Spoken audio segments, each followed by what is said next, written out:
ये जरूरी हो जाता है कि आप अपनी विशेषता को समझ लें। सबसे बड़ी विशेषता आपकी यह है कि आपको एक फोर्थ डायमेंशन आ गया है। कौन सा फोर्थ डायमेंशन आ गया है? कौन सा फोर्थ डायमेंशन आ गया? जो चैतन्य शक्ति आपके अंदर प्रवाहित है उसमें आप खड़े हुए हैं।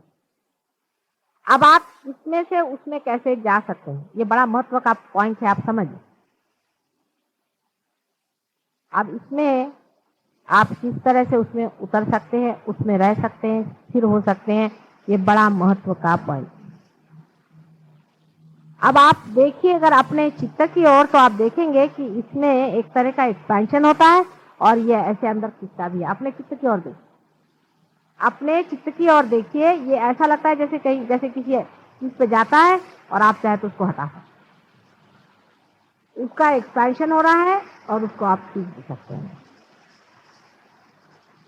जैसे कि कोई गुब्बारा होता है, या इसको मराठी में फुगा कहते हैं, उसको आप फुगा दीजिए तो वो ऐसे जाएगा और फिर अंदर ही खींचे। इसी तरह से आप अपने चित्त की ओर दृष्टि रखें।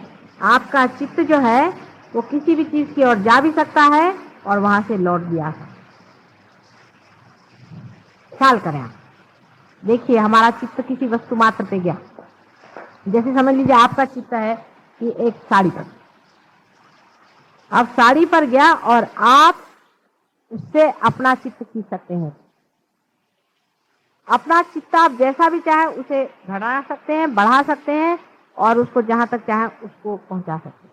पर आप पूरे समाये हुए बीच में, जैसे एक समुद्र हो, समुद्र में से पानी बढ़ता हुआ हर एक किनारे पर जाता और फिर खींचा, लेकिन वो बीचों बीच समुद्र का सारा उसका अपना वास्तव्य, जो वास्तव्य है, जो इजनेस है, जो होना है, वो अंदर है। और उसका जो रिएक्शन है वो अवेयरनेस है, चेतना। वो जाती है किसी चीज पे चित्त से और लौट आती। इसी से आप डिटैचमेंट सीखें। किसी चीज से हम कहें आप डिटैच हो जाइए। अभी जैसे यहाँ वो गाड़ी आई, एक छोटी सी बात, उसमें से बदबू आ रही, पहले सबको बदबू आई, ठीक है, आप उस बदबू की ओर अपना चित्त ले जाइए तो बदबू आ रही है, और चित्त हटा लीजिए तो बदबू नहीं आ रही। डिटैच करने की शक्ति आपके अंदर आ गई। धीरे धीरे आप अपने चित्त पे प्रैक्टिस करें। आदमी है सब चीजों से, सब सर्वधन संपन्न से बैठा हुआ, उसके बीच में बैठा, सब चीजों के ओर देख रहा है, ये क्या है, ये क्या है, ये क्या है, ये भी है, ये भी है, लोग कहते हैं सब मेरा है। उसके ओर अपना चित्त डालिए, और जैसे उसके ओर आप चित्त डालेंगे आप जान जाइएगा कि मैं इससे चित्त भी हटा सकता हूं। इसी में आपका चित्त इन्वॉल्व नहीं हो सकता। और अब जो भी आप उसके प्रति जो भी आप प्रेम जोड़ेंगे या कुछ भी करेंगे, वो सिर्फ उसको चक्कर मार कर वापस आ जाएगा, लेकिन लिप्त नहीं होने। इसको समझ लो। पहले आप विचारों से किसी चीज को जब देखते थे तो आप, जैसे यहां से कोई चीज चलती है तो वो पूरी की पूरी चलती रहेगी और इसकी परिधि बनी रहेगी, वो अपने अंदर लिखती रहेगी।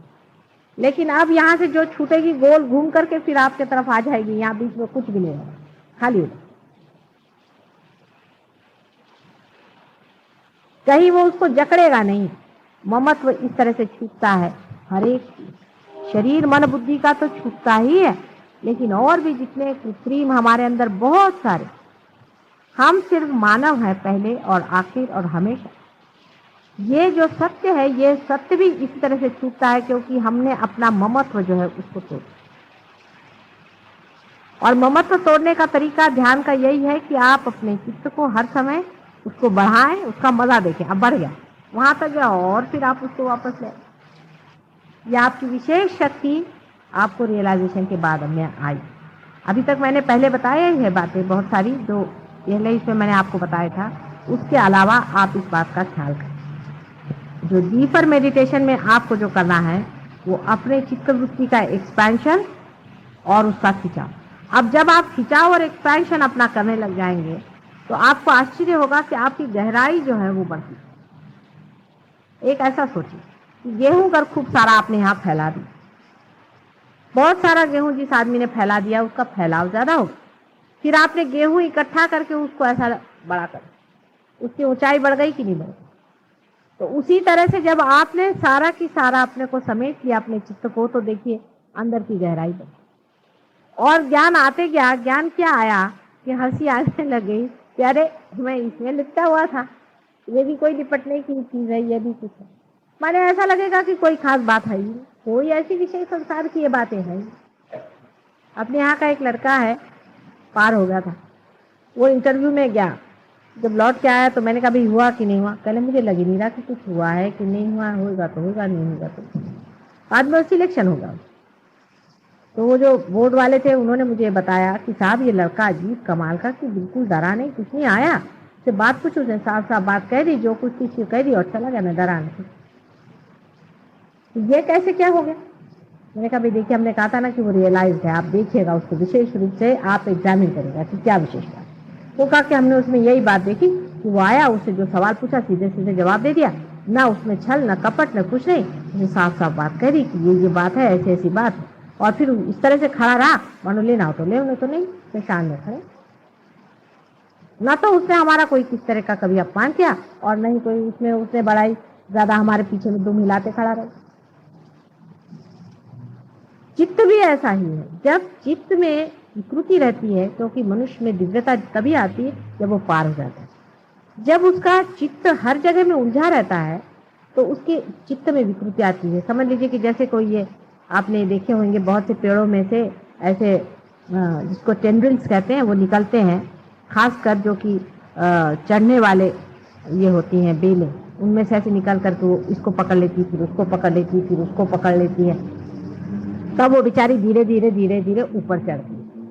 उसी तरह से जो मानव पार नहीं हुआ रहता है, वो भी कभी इसको पकड़ता है, उसको पकड़ता है, उसको पकड़ता है, इस तरह से वो अपने को खड़ा करता है किसी तरह से। कभी तो सोचता है कि अरे मेरे पास पोजीशन नहीं है तो मैं दुनिया में कैसे चलूंगा, अरे मेरे पास पैसा नहीं है तो मैं दुनिया में कैसे चलूंगा, अरे मेरे पास ये नहीं तो मैं दुनिया में कैसे चलूंगा। लेकिन जो पेड़ अपनी तना पे खड़ा हो जाता है वो स्वतंत्रता में अलग से खड़ा है। लेकिन यही बात आपके साथ भी हो रही, आप अपनी तना पे खड़े हैं ही, लेकिन भय के कारण आप अपने अंदर से टेंट्रिकल निकाल करके, टेंड्रिल्स निकाल करके इसको पकड़ रहे हैं, इसको पकड़ रहे हैं, इसको पकड़। जैसे आपको पता आप तना पे खड़े हैं, ये आपको दूसरी बात पता है। पहली तो ये कि चित्त का निरोध नहीं करने, उसको रोकने का नहीं, चित्त कहीं उलझेगा ही नहीं। आप कोशिश करें तो चित्त कभी उलझेगा नहीं। एक डीप मेडिटेशन में आप प्रयत्न करें, कोई सा भी बड़ा सा प्रश्न आ जाए आप उसकी ओर देखें और देखते साथ आपको आश्चर्य होगा कि चित्त जाता है और लौट आता है, चित्त कहीं उलझ नहीं। फिर आप ये सोचें कि समझ लीजिए कोई बड़ी भारी दुखद घटना हो, तो आप ये सोचिए कि यहाँ दुखद घटना हुई, लेकिन संसार तो वैसे ही चल रहा है। दुख और सुख जो है वो एक हमारा दिमागी जमा खर्च। ऐसी कौन सी बात हो गई है जो हमें बड़ा दुखी बनाती है या हमें बड़ा सुखी बनाती है, या ऐसी कौन सी चीज है या अरुचि, किसी आदमी से हम नफरत करें और किसी से ऐसी कोई सी भी बात नहीं है जिसमें ये होना चाहिए। धीरे धीरे आपका चित्त का बढ़ना बहुत जोरों में प्रसारित होने लग जाता है और उसके बाद चित्त जब बिल्कुल सबल हो जाता है, बिल्कुल पूरी तरह से सबल हो जाता है, तब फिर जिसको कि हम लोग देखते हैं, उन्होंने भी देखा कि आपके हाथ वाथ जलते हैं, किसी को हाथ लगाने से हाथ जलते हैं, किसी को कुछ करने से पकड़ जाता है। शुरू में ऐसा होगा और उससे दूर रहना चाहिए, जहाँ तक हो सके एकदम आग भट्टी में मत डालिए। जब लड़की खाना बनाना सीखती है तो पहले एक छोटे से चूल्हे पर थोड़ा सा कपड़ा लगा करके धीरे धीरे, फिर उसके बाद जरा उसका हाथ जलना सीख लिया तो फिर वो बड़े चूल्हे पर काम करना शुरू करती। उसमें भी वो पहले संती लेती है, फिर एक तवा लेती है, फिर उसके ऊपर में वो रोटी सेकती है। उसके बाद जब वो एक्सपर्ट हो जाती है तो हाथी से रोटी बना लेती है, चूल्हे में हाथ डाल करके भी वो ठीक से ऐसे ऐसे कर सकती। उसी तरह से शुरू में आप जिसको हम इविल भी कह रहे हैं, जिसको हम बुरा भी कह रहे हैं, वो भी गिरती। फिर जो इविल करके जो चीज है वो आप जहाँ खड़े होंगे वो खुद ही भाग खड़ी हो जाएगी, वहां रहेगी, कुछ आप पे असर ही नहीं आने वाला उस चीज। ये दशा जब आ जाएगी तब फिर माँ का प्रोटेक्शन की क्या जरूरत है, आप खुद ही बड़े हो जाएंगे। तब फिर आपको किसी का पकड़ेगा नहीं, किसी का कुछ नहीं, कोई कहीं पर भी कुछ हो, आप जाइएगा, आप देखिएगा कुछ नहीं, जो जहाँ पहुंचे वहीं सब भाग रहे हैं, वहाँ खुद ही वो टिकने नहीं वाले। इतनी समर्थता जिस दिन आ जाए उस दिन ये प्रश्न हमेशा के लिए टूट जाए। लेकिन जैसा मैंने उसके लिए कहा था कि उसके दो ही तरीके हैं, एक तो अंदर का मेडिटेशन और एक बाहर का देना। अब अपने आप से हाथ से चीज जा रही है। पहले तो कहते हैं कि भाई अच्छा कर्म करो, अच्छा करो बुरा करो, अच्छा और बुरा ये भी मनुष्य का विचार हो जाए। जब कर्म अकर्म हो जाए, माने कर्म की भावना ही नहीं रहे कि हम कर्म कर रहे हैं, जैसे सूर्य की रोशनी है, वो कौन सा कर्म कर रहा है, वो अकर्म में है, लेकिन कर्म तो हो रहा है उसके हाथ। जिस वक्त में पूरी तरह से अकर्मता आ जाए, माने हाथ में से चीज बह रही है और हो रहा है, तो जो कुछ भी अपने अंदर कर्म पहले के इकट्ठे हुए हैं, जिसको कहते हैं कि कर्म फल आपको भोगना पड़ेगा। बहुत से लोग बीमार आते, माता जी हमारे कर्म के फल है, आप क्या ले लीजिएगा, हमने कहाँ ले लें, कोई चिंता की बात नहीं। गंगा जी में आए तो धुल जाना ही चाहिए सब चीज। तो अगर आपके कर्मों के फल, आपके हाथ पैर अगर दुख रहे हैं या कुछ आपको बीमारी हो गई, कुछ तकलीफ हो गई, तो ऐसी कोई बात नहीं, वो तो हम ले ही सकते। लेकिन आपके कर्म शरीर से उठ करके मन में चलेंगे। अब मन में के कर्म कैसे निकलेंगे? वो तो यहां से भाग खड़े होंगे माता जी की वजह से, चाहे शरीर ठीक हो, लेकिन अब मन के अंदर वो कर्म बैठे हुए हैं। आप पार भी हो गए तो भी अब ये गंदगी निकलेगी क्या? इसलिए यही कर्म जब आप करते रहेंगे तो अकर्म में ये सब बह जाए, और जितना आप इस जन्म में कर डालेंगे उतना ही कर्म खत्म हो जाएगा।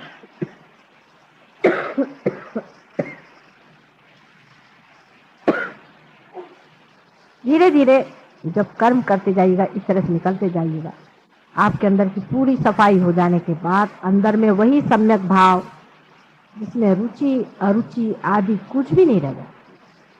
आप बैठे हैं, खाने को मिल गया खा लिया, नहीं मिला तो नहीं।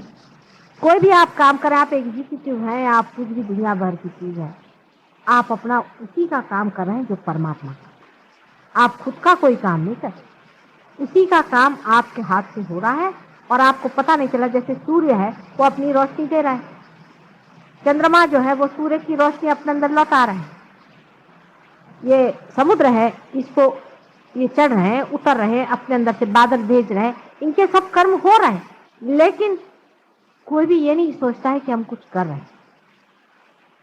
पेड़ हैं, पेड़ों में से फल निकलते हैं, फलों में से बीज निकलते हैं, फिर उसमें से पेड़ निकलते हैं। कितने बड़े कार्य में लोग सब लगे, लेकिन इनको किसी को लगता नहीं कि हम कुछ कर, सब आराम से चला हुआ।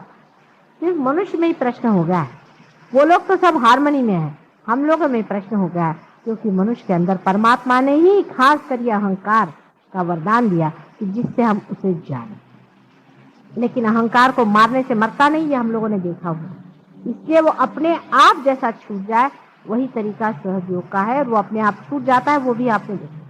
लेकिन करना क्या चाहिए कि अपने हाथ से जितना भी कर्म हो सके करें, और दूसरा है डीप मेडिटेशन में आप, जब तक आपकी वो दशा नहीं आ जाती जहां कुछ बुराई और अच्छाई नहीं रह जाती।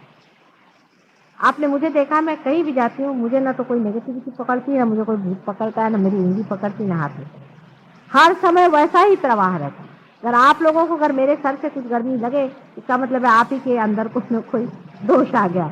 ये इसका सामने आपके सामने उदाहरण, मैं भी आप जैसी ही हूँ ना, लेकिन आपके सामने उदाहरण।